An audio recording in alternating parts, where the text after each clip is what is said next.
तहानलेल्या आदिवासींची फसवणूक होत असताना राजेंद्र गावित गप्प का? नमस्कार, मी रेणुका नाडकर आणि आपण पाहताय समर्थन लाईव्ह।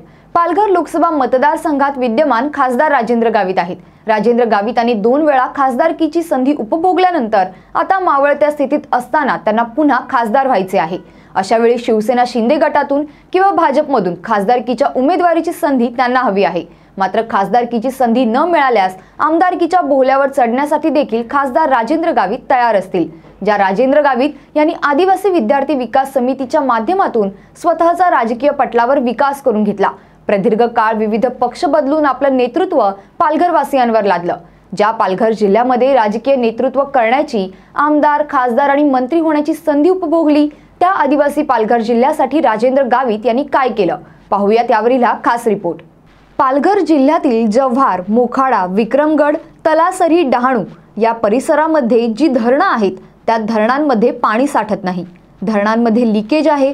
अशा परिस्थितीमुळे गेल्या अनेक वर्षांपासून पालघरवासियांना अनेक समस्यांना सामोरे जावे लागत आहे।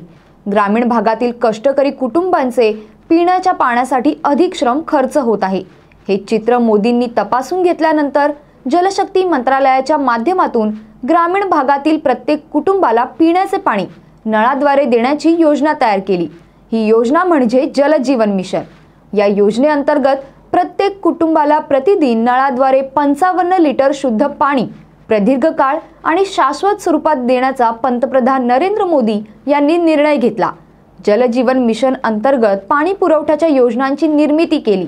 मात्र याच योजनांना पालघर जिल्ह्यातील पदाधिकाऱ्यांनी, योजनेतील अधिकाऱ्यांनी घोटाळ्याच्या बेडीत टाकले आहे। या संदर्भात 2 वेळा खासदार राहिलेल्या आणि आता पुन्हा खासदार होऊ इच्छिणाऱ्या राजेंद्र गावितांची काय भूमिका आहे? पंतप्रधान नरेंद्र मोदींच्या स्वप्नातील जल जीवन मिशनचा पालघर जिल्ह्यातील 80% भाग लाभार्थी ठरणार होता।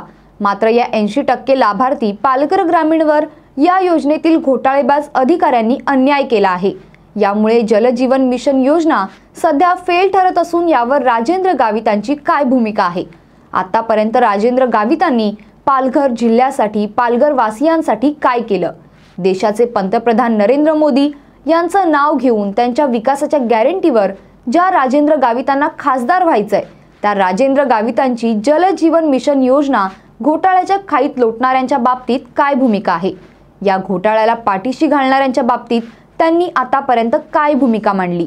घोटाळ्यात सामील असणाऱ्या आणि जबाबदार असणाऱ्या पदाधिकाऱ्यांवर काय कारवाई केली? हा मोठा संशोधनाचा प्रश्न आहे। पालघर जिल्ह्यातील 90% योजनांची परिस्थिती सध्या विदारक आहे। योजना केवळ नावापुरती आणि दाखवण्यासाठी राबवली जात असल्याचे चित्र स्पष्ट असताना देखील खासदार राजेंद्र गावित मात्र यावर का गप्प आहेत, हा गंभीर प्रश्न आहे। अशाच विविध विषयांवरील सविस्तर तपशील जाणून घेण्यासाठी समर्थन लाईव्हला सबस्क्राइब करा आणि बेल बटन दाबा। धन्यवाद।